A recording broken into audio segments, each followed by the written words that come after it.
Putain, non, non, non, non, non, non, non, putain, comment tu peux passer à côté de la victoire après avoir fait une remontada comme ça? Eddy, tu dois mettre le 5e but, et derrière on se prend l'égalisation 4 partout, mais c'est incroyable, on est passé par toutes les émotions, et on passe à côté de cette victoire. Alors cette victoire, elle aurait pu être historique, aucun club français n'avait remonté un score de 3-0, et Paris l'aurait fait, et ce soir, putain, on est passé de la catastrophe à la renaissance en passant à côté de cette victoire. Et Eddy qui rate le 5e but, putain, Mauro il l'aurait pas raté. Qu'est-ce que tu nous as fait, Eddy?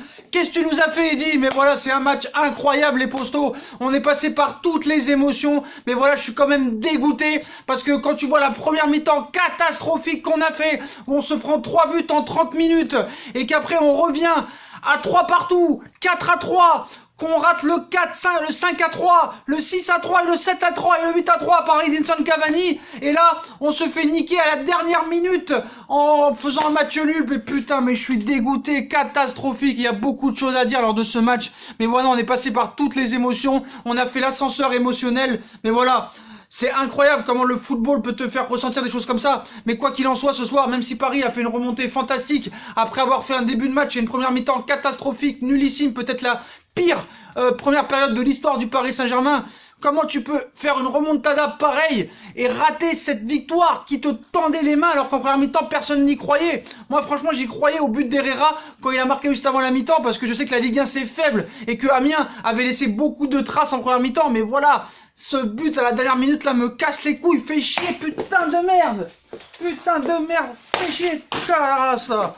Je suis dégoûté là ce soir, je suis dégoûté, il y a beaucoup de choses à dire lors de ce match. Je sais pas combien de temps la vidéo elle va durer, mais c'est pas possible parce qu'il y a beaucoup de manques, il y a beaucoup de déchets ce soir. Parce qu'on me parle de Kouassi, oui Kouassi, 17 ans ce qu'il fait, un doublé c'est exceptionnel. Mais en défense il a été catastrophique, il faut le dire, il faut le dire. Et il faut reparler de ce match parce qu'il y a des joueurs qui sont vraiment incroyablement indispensables au Paris Saint-Germain, comme il y en a qui doivent dégager très très vite cet été. Et il faut la révolution, on va parler de cette première mi-temps. Qu'est-ce qui s'est passé? Thiago Silva ce soir a complètement sombré, a craqué. C'était le Titanic ce soir. Et franchement, Thiago Silva, quoi qu'on en dise, on est en train de nous expliquer que c'est le meilleur défenseur du Paris Saint-Germain. Bah alors c'est grave, c'est très grave si c'est le meilleur défenseur du Paris Saint-Germain. On sait qu'il n'est pas apprécié dans le vestiaire. On sait qu'il a des états d'âme, qu'il a pleuré après le match contre le Real il y a 2 ans parce qu'il n'était pas titulaire. On lui a offert une maison.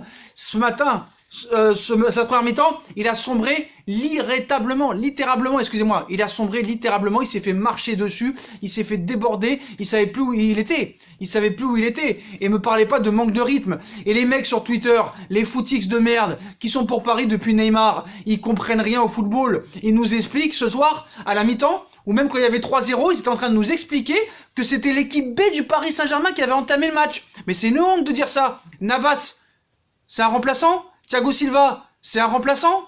Cavani, Icardi, Di Maria, c'est des remplaçants? Draxler, 47 millions, Paredes, 47 millions, Paredes, faut qu'il dégage, mais arrêtez de me dire que c'est l'équipe B. Comment tu peux dire c'est l'équipe B ce soir? T'as pas le droit de dire ça. Si tu connais un minimum le football, tu n'as pas le droit de dire que le Paris Saint-Germain a aligné l'équipe B ce soir. D'ailleurs, Thomas Tuchel, ce soir, a fait de très mauvais choix en première mi-temps, il s'est rattrapé en deuxième, mais voilà, t'as pas le droit de dire que c'est l'équipe B ce soir.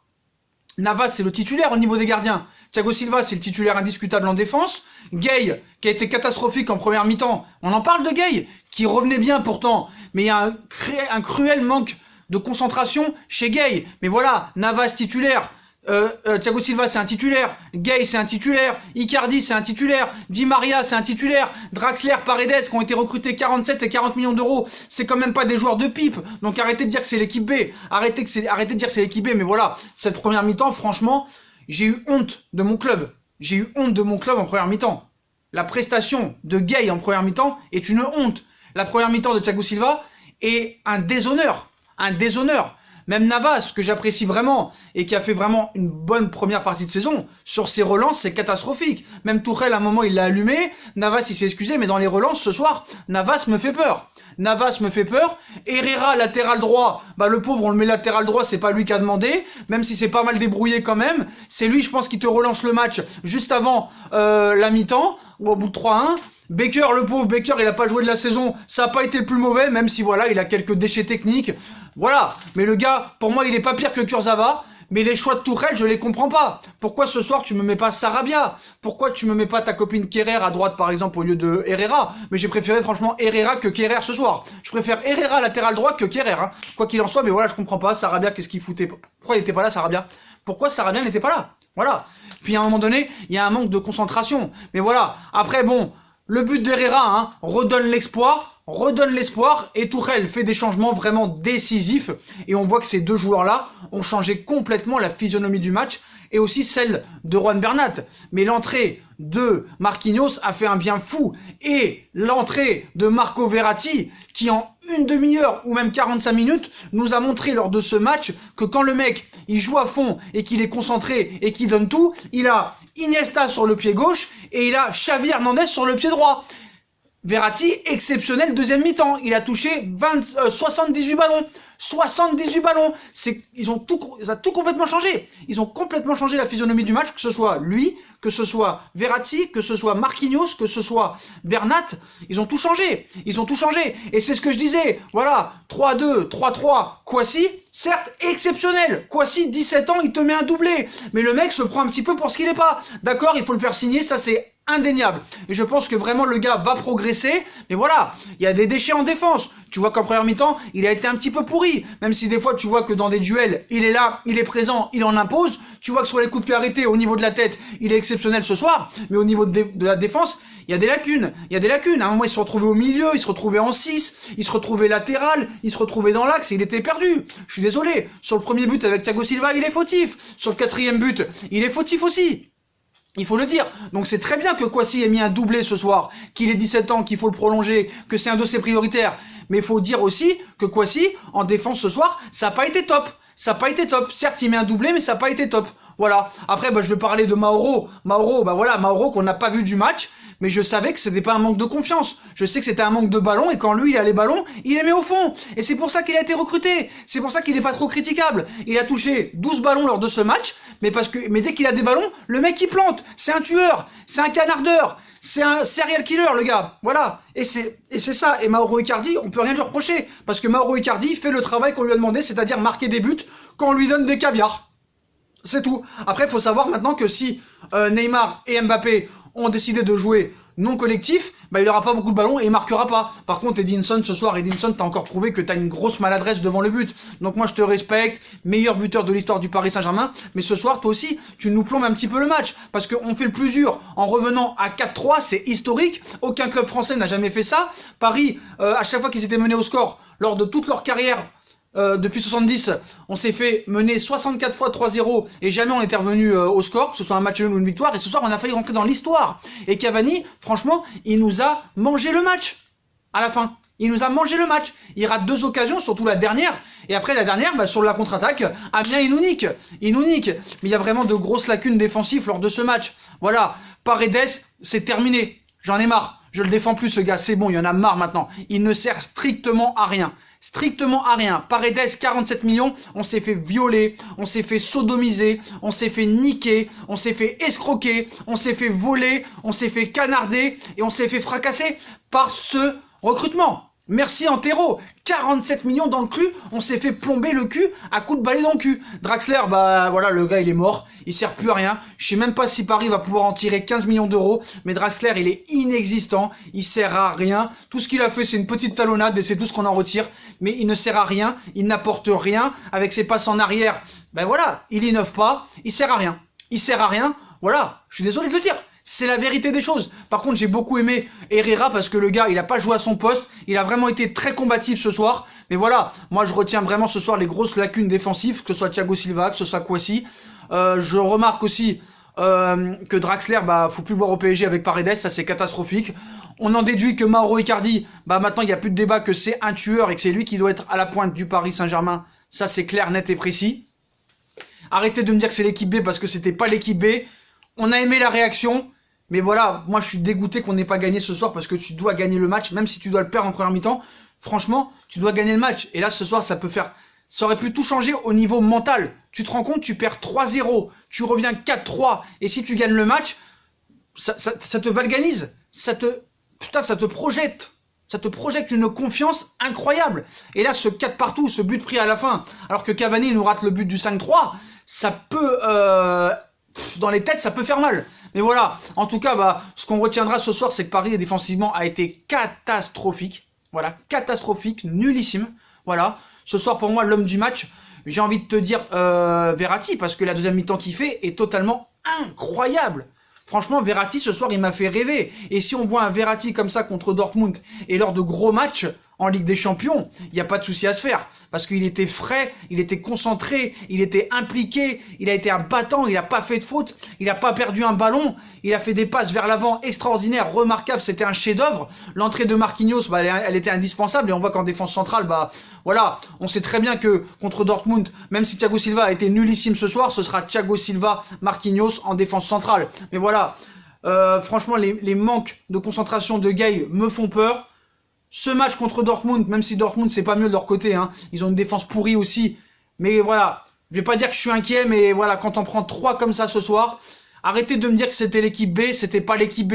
Il y avait 5 titulaires minimum en puissance ce soir, que ce soit Navas, Thiago Silva, Gueye, Icardi, Di Maria, ce sont des titulaires indiscutables. Et quand vous voyez Paredes, Draxler qui ont été achetés plus de 40 millions d'euros, vous allez pas me dire que ça c'est des joueurs normalement qui doivent pas prouver qu'ils sont bons au Paris Saint-Germain. Mais voilà, ce soir en tout cas on est passé par toutes les émotions, on a failli rentrer dans l'histoire. Et je veux parler de Thomas Tuchel aussi, parce que Thomas Tuchel, le seul problème, c'est que c'est un entraîneur, on sait pas quoi penser de lui. Le problème c'est que le gars, c'est un entraîneur allemand en fait. Et c'est un entraîneur que le gars est perdu en fait. Il fait trop de mauvais choix, après il se rattrape un petit peu. Il avoue qu'il a fait des mauvais choix, mais voilà. Vous n'allez pas me dire que Thomas Tuchel ce soir n'est pas fautif. Je suis désolé. Marquinhos doit être titulaire d'entrée à la place de Thiago Silva. Parce que Marquinhos est blessé depuis 3 semaines. Thiago Silva a joué contre Dijon tout le match. Donc c'est bon, il est revenu, il avait du rythme. Pourquoi t'as pas mis Marquinhos dès le début avec Kwasi? Normalement. Verratti aussi, qui manquait de temps de jeu. Tu pouvais le mettre titulaire ce soir, Verratti. Fallait le mettre titulaire. Sarabia, pourquoi il était pas titulaire? Je comprends pas ces choix. Herrera, latéral droit, c'est pas normal. Ta copine Kerrer, elle sert à quoi? Même si franchement, je préfère que, voilà, ce soir, franchement, même si c'était pas son poste, franchement, Herrera, je préfère Herrera latéral droit que Kerrer. Hein. Ça, c'est sûr et certain. Ça, c'est sûr. Ça, c'est sûr. Mais voilà, pour moi, c'est pas le coach qu'il faut au Paris Saint-Germain, parce que il faut le dire clair et net, ce soir, même si nous, on aurait été coach, à un moment donné, même si on aurait fait l'erreur de mettre Thiago Silva, Kwasi et ne pas mettre Verratti au milieu de terrain, on les aurait fait rentrer nous aussi en deuxième partie. En deuxième mi-temps, on les aurait fait rentrer aussi. Voilà, pareil pour Bernat. Bernat qui a tout changé aussi. Et Bernat vraiment qui se bat. Et Bernat est indispensable à gauche. C'est le seul arrière-gauche du PSG. Mais franchement, Baker, faut pas trop lui tirer dessus, parce que ce soir, même si voilà, il a eu un petit peu de déchets, il a été bon sur quelques prises de balles. Il a été bon, son jeu vers l'avant. Et je trouve qu'il est beaucoup plus rassurant que Kurzawa. Mais voilà, quand tu perds 3-0, tu reviens à 4-3, tu gagnes 4-3, t'arrives à revenir au score et t'arrives à repasser devant, et de prendre ce dernier but à la fin me casse les couilles, je suis dégoûté, putain de merde ce soir. Je suis dégoûté, et là, vraiment, c'est incroyable, parce qu'en première mi-temps, qui aurait pu dire que Paris à 3-0 allait revenir à 3-3 et à 4-3 et allait gagner le match? Et voilà, donc on est passé par toutes les émotions, et à l'arrivée, peut-être que ce match nul est mérité, parce que Amiens a fait une première mi-temps exceptionnelle, il faut le dire, et je pense qu'ils ne referont jamais un match comme ça. Voilà, Guirassy, Kakuta ont été en mode ballon d'or ce soir, ont été exceptionnels. La passe sur le premier but est totalement incroyable, mais voilà, ce soir, moi, tout ce que je peux dire, c'est que Marquinhos et Verratti sont indispensables dans cette équipe. Mauro Icardi, quand il a des ballons, le mec c'est un planteur, il t'en met 3 sur 4, ça c'est sûr. Quand il a pas de ballon, c'est plus compliqué. Cavani, désolé, t'as encore prouvé ce soir que voilà, t'es encore inefficace, que ton efficacité, elle est perdue depuis très longtemps, et que ce soir quand même, tu nous niques le match. Même si on a créé l'exploit de revenir, mais voilà. Kwasi, faut pas trop s'emballer. Il a mis un doublé. Certes, je suis d'accord pour le signer, mais voilà. Niveau lacune défensive, ce soir, il y a eu beaucoup de déchets. Idrissa Gueye m'inquiète beaucoup. Il revenait bien, il était au niveau, mais je vois que ce soir, là, vraiment, il a sombré. Thiago Silva a sombré. Donc, je sais pas quoi en déduire de ce match. Il y a eu une très belle deuxième mi-temps du Paris Saint-Germain. Il y a eu une première mi-temps catastrophique. Il y a des joueurs qui doivent plus être là. Il y a des joueurs qui sont indispensables comme Verratti et Marquinhos. Mais voilà. Thiago Silva, maintenant, j'ai un gros doute. Je pense qu'il sera pas prolongé. Gueye, j'ai un gros doute. Puis Paredes et Draxler, faut vite les dégager. Et je pense vraiment que quand on voit ce match-là ce soir, je pense qu'il va y avoir une révolution lors du mercato d'été. Maintenant, on va voir ce qui va se passer contre Dortmund. Pour moi, comme j'ai dit, c'est du 55-45, parce qu'on a prouvé ce soir, sans Neymar, sans Mbappé, sans Sarabia, sans Verratti en première mi-temps, sans Marquinhos en première mi-temps, sans Bernat en première mi-temps, sans Meunier et sans beaucoup d'autres joueurs, que Paris, bah, ce soir, quand même, ils ont envie de jouer. Ils peuvent te marquer 4 buts quand ils veulent, que ce soit contre Amiens ou n'importe qui. Mais voilà, il y a un problème de concentration, il y a un problème de tactique, il y a un problème de rigueur défensif. Et voilà, tu peux pas être bon une demi-heure et être catastrophique une heure. Il faut être bon tout le match. Je sais que c'est toutes les équipes qui ont des défiances au bout de 15 minutes, une demi-heure, mais voilà, tu dois être concentré à 100% sur tout ton match. Et Dortmund, on le sait que c'est une équipe qui attaque à tout va, qui a des monuments, oh excusez-moi, j'arrive plus à parler, des joueurs offensifs très forts, même s'il n'y a pas Brandt et Marco Reus. Ils ont encore prouvé hier qu'ils en ont mis 4. Donc il faudra faire attention à Jadon Sancho, à Highland, tout ça. Mais voilà, l'équipe normalement devrait être au complète. Ce qui est bien aussi, c'est qu'on n'a eu aucun blessé ce soir. Mais voilà. Certes, on aurait dû, peut-être, il y en a qui auraient dit, Sacha, tu parles trop, voilà, on a limité la casse. T'aurais pu perdre 3-0, t'aurais pu gagner 4-3, voire 5-3 ou 6-3. À l'arrivée, tu reviens à 4 partout. Voilà, on a limité la casse, on va s'en contenter, mais voilà, ce soir, on aurait pu on aurait pu rire l'histoire. On aurait pu écrire l'histoire. Maintenant, est-ce qu'on est prêt contre Dortmund?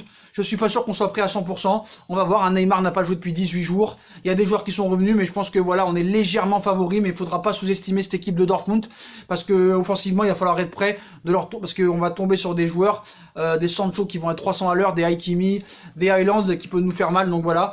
Mais voilà les postos, on limite la casse, ce soir 4 buts partout. J'ai beaucoup aimé aussi l'arbitre que je ne connaissais pas, et l'arbitre qui a laissé jouer. On a vu un match extraordinaire, mais voilà, ce soir... Ça aurait pu marquer l'histoire, mais voilà, dommage les postos. Ben, on se dit à très bientôt et voilà, je suis quand même dégoûté, même si on a failli, même si on est revenu au score, je suis quand même dégoûté qu'on n'ait pas gagné et que Cavani nous a niqué le match à la fin. Tchuss.